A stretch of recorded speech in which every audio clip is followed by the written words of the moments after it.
Welcome to Beware Spoilers. I am Adam. We are going to talk about Turning Red today, the latest movie from Disney and Pixar that making a lot of headlines lately because it moved to Disney Plus, and the creative team wasn't exactly happy about that. I would tend to agree with them. I don't think that this movie should have been punted to Disney Plus. I think that it should have had a theatrical release, and not just the limited theatrical release that it is getting right now, where it's the very limited version that they do for Oscar consideration, because it does need to have some theatrical release to be considered for Oscar contention. So to say that this movie wasn't worthy of a theatrical release is a little bit diminished, especially when you look at what has been theatrically released and what hasn't. It doesn't send a great message for Disney. But that's not what we're here to talk about. We're here to talk about the movie as it stands. The movie that is out now, and you can watch it on Disney Plus. If you live in or near a major city, you can probably get a screening. I know that they're screening the movie at the AMC in Times Square, Empire 25. If you were so inclined, you could do that. I wouldn't say that this movie is not worth doing that. I'm just saying that, especially with the price of gas now and the price of transportation into the city, it is definitely a cost-benefit question that in the past we have not needed to address. If you can get to it without paying too much extra, I would say definitely worth seeing in theaters. If it would cost you a tank of gas to get there and back, like it would for me, or it would cost you $20 each way to take the railroad into the city to see the movie, probably not worth it. Because, I mean, look, on top of the price of the ticket, which if you're like me and you have AMC A-list, you're not paying for the ticket. You gotta pay the $20 some odd for the ticket itself, and then on top of it, you also have to pay the related costs that come from getting to and from the theater, and that can get expensive. I mean, you can make a day trip of it, make that as part of a larger day, but if I'm going to take an excursion into New York City, I'm not gonna do it to see a movie that's available on streaming as well. I'm going to do it to, like, if this movie was not available on streaming and they were doing a limited theatrical release, knowing what I know now about the movie, I would make that trip, like I did for Fast Color back in 2019, where I went all the way into Manhattan to the AMC in Manhattan to see Turning Red, and that was a worthwhile trip. Not Turning Red, Fast Color, and that was a worthwhile trip. So I think that something like that could be worth it if it's the right movie, not one that's available on streaming. So let's talk about the movie and what this movie is and is not. I think it's interesting that within Disney we're seeing this kind of narrative shift in what kind of stories are being told. And it's not just within Disney Animation.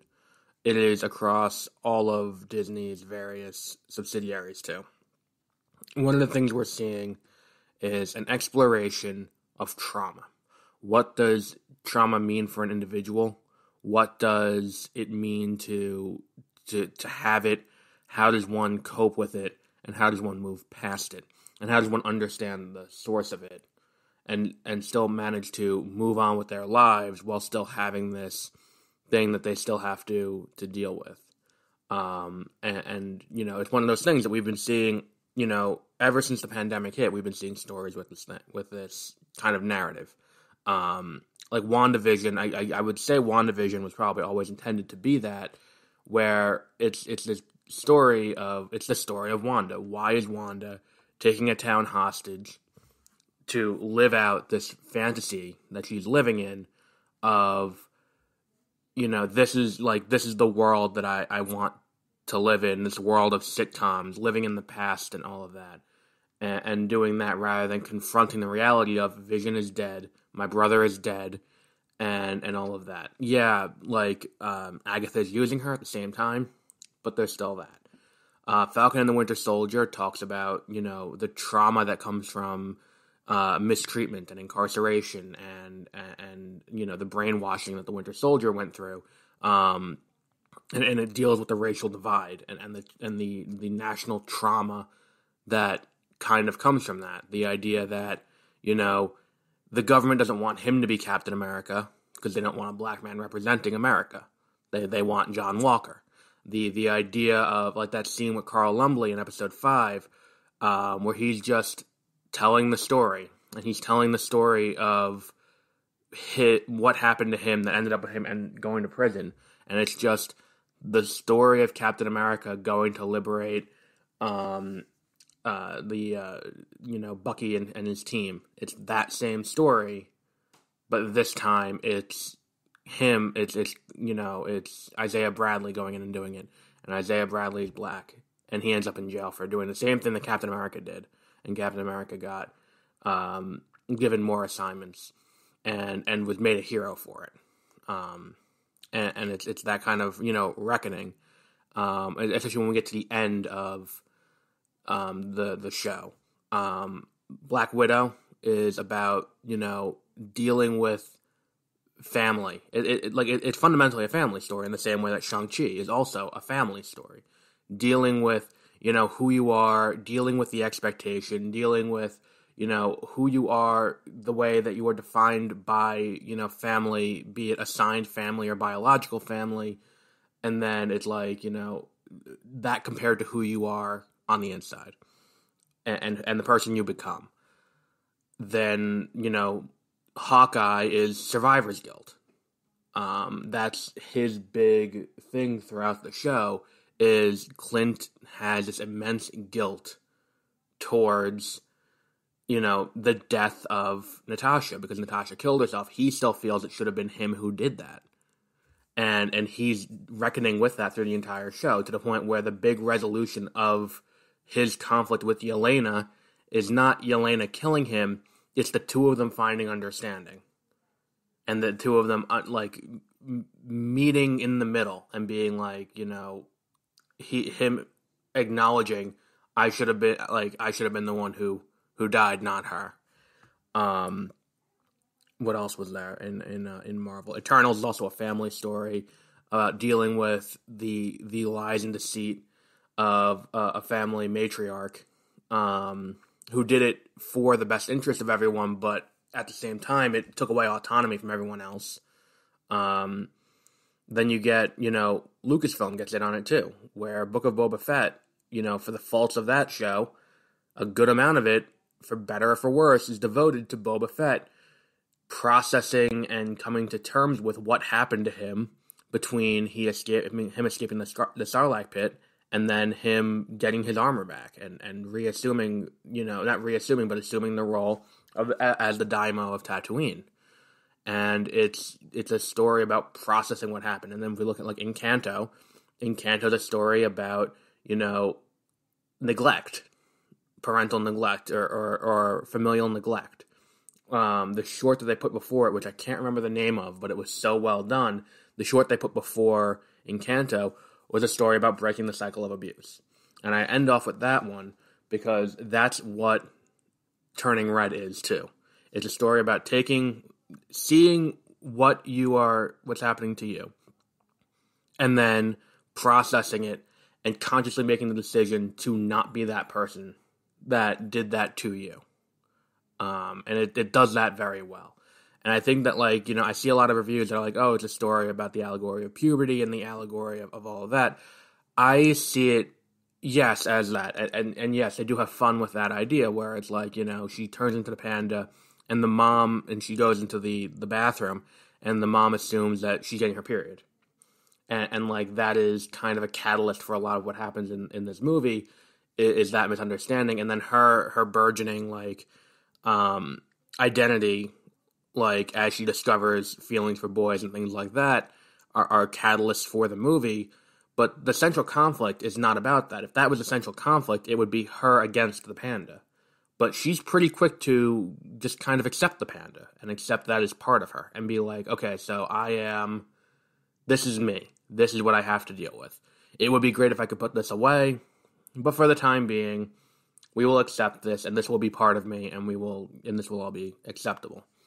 And it's an interesting look that's where the movie goes, because then the question becomes, well, what's the conflict? Who is she in conflict with? And the conflict she has is her mother's a helicopter parent or a snowplow parent. I think helicopter parent is probably more accurate, like terminology for what she is, but that's what she's dealing with. The mother who's overbearing, the mother who has expectations, and then she's torn between being her own person and trying to figure out what her identity is as a person and who her mother wants her to be, the identity her mother has chosen for her. And it creates an interesting conflict within May, who's now stuck in that. And it leads to her sneaking around, and it leads to her doing things that she wouldn't have normally done, because her mother refuses to accept that A, she's aging, B, she's changing, and C, she's not the person that the mother wanted her to be. So it creates this interesting dynamic between the two of them, and it creates a situation. And this is not something that Disney has shied away from. This idea that they're going to illustrate a family where the parent is acting in ways that are, either, I would say, bordering from just unhealthy to outright abusive, because that's kind of the same situation that Rapunzel finds herself in Tangled. And the mother there is outright abusive. Here, the mother isn't overtly abusive, where she's not, putting down May and treating May like garbage. And trying to hold her back intentionally.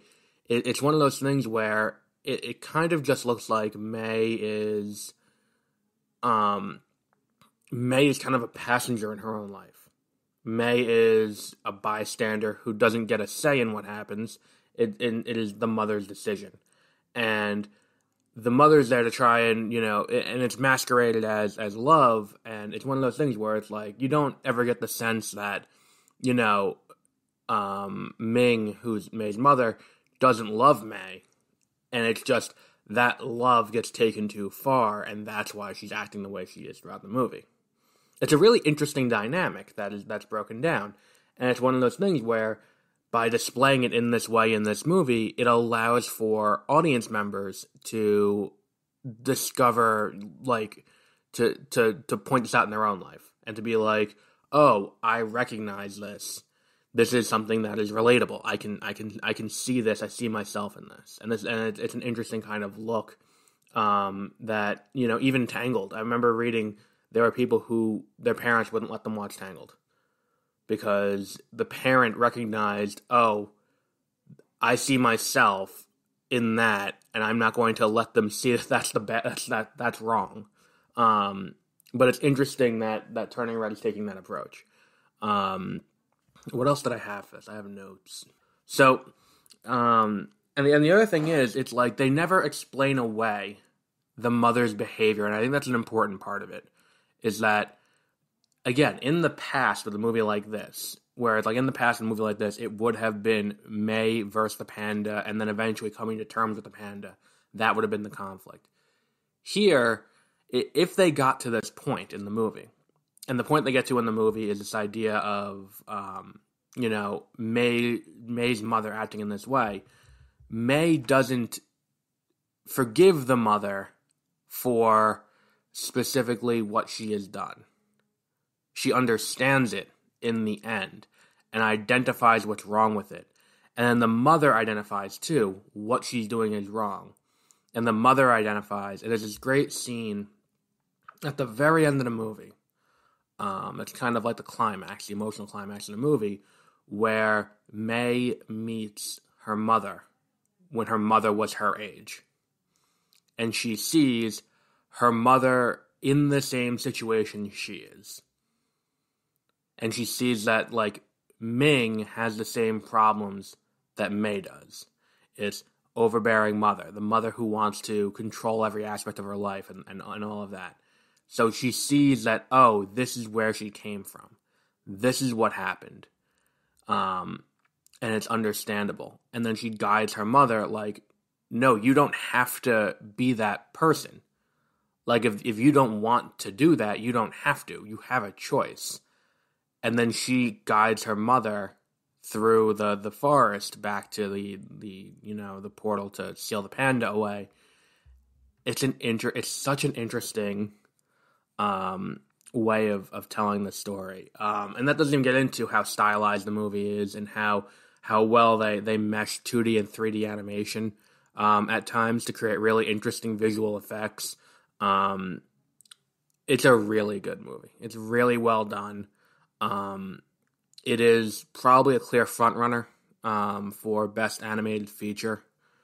I don't know how good Disney's other movie's going to be, and I feel like, for me at least, Lightyear might be a popcorn kind of, I don't want to say a schlocky movie, but it is designed to capitalize on nostalgia. And I don't think that's going to track as well as people think it will. With Academy voters, I think that this movie is going to be a clear frontrunner for Best Animated Feature. I don't know what else is going to be coming out this year. I know Disney's got another movie in November, about the same time as Encanto came out last year. So it'll be interesting, to say the least, to see how this does. It'll also be interesting to see how Lightyear responds. How do they respond with Lightyear? I think there's a very real chance that Encanto was the last Disney animated feature released in theaters. I think there's a genuine chance of that. Because I could see Lightyear moving to streaming. I could see that other movie moving to streaming. And the thing is, there was no reason to bump Turning Red to streaming. The pandemic has mostly died down. The box office has largely recovered. It'll be interesting to see how the Batman does this weekend. Because, it beat No Way Home last weekend, but to see if it has the staying power No Way Home does, that's what I'm interested to see. And I have a feeling it won't. So let's see how it plays out. But again, I won't be surprised if Lightyear gets bumped. And I think that's something that, the teams at Pixar and all of that really need to come to terms with, is that we don't live in that world of even 20 years ago, where not getting a full 3,000 screen theatrical release is a bad thing. I remember seeing Return to Neverland in theaters with my dad and my brother. I want to say it was 2000 or 2002. And I was like, oh, okay, cool, Peter Pan 2. Awesome, let's see how this goes. And I feel like the idea of, there were a lot of Disney animated movies that went right to streaming, right to DVD or right to VHS. And it was kind of a punt. We don't have confidence that this movie will be able to do well in theaters. We don't want to put this in, we don't want to put this in theaters because it's a waste of distribution money. We could just put it out on VHS and people will buy it. The difference is, look at how we are consuming Star Wars now. We haven't had a Star Wars movie since 2019. And some of the most acclaimed Star Wars has been on streaming. Since Disney has acquired it, by and large, the best received has been The Mandalorian. And that was a streaming TV show. Look at, what was the other one? Look at Marvel. Marvel has an animated TV show that they put out on Disney Plus that is directly tying into the larger, what's that word called? The larger Marvel Cinematic Universe. And to the point where they didn't give time to slowly introduce it. WandaVision and What If are very, very heavily tied directly into what they're doing next in the movies. Like, that is huge. And that is something that maybe they're taking a risk on that. Maybe it's risky, but to say that we live in this world where, like, going to streaming is a bad thing, I don't think that's accurate anymore. You're getting the same budget to make the movie on streaming, and, it's going to connect with audiences faster. And you have a chance of hitting a wider audience, I think. It may not have the staying power, because I was listening to this podcast. If you like Disney and you don't listen to the Disney History Institute podcast, you are very much missing out. He talks on there about the staying power of movies in theaters versus movies in streaming. I think we're going to see a shift, though. And it'll be interesting to see when that shift happens and how that shift works. So I think that's where we'll wrap it up. I mean, this movie is fantastic. Check out Turning Red if you have Disney Plus. If you live in a movie city, like one of the major cities where they're having it's probably just New York and LA. But if you live in one of those areas, go to theaters and check out Turning Red. You can watch it there for included in your not included in your subscription, but it's on Disney Plus, including your subscription.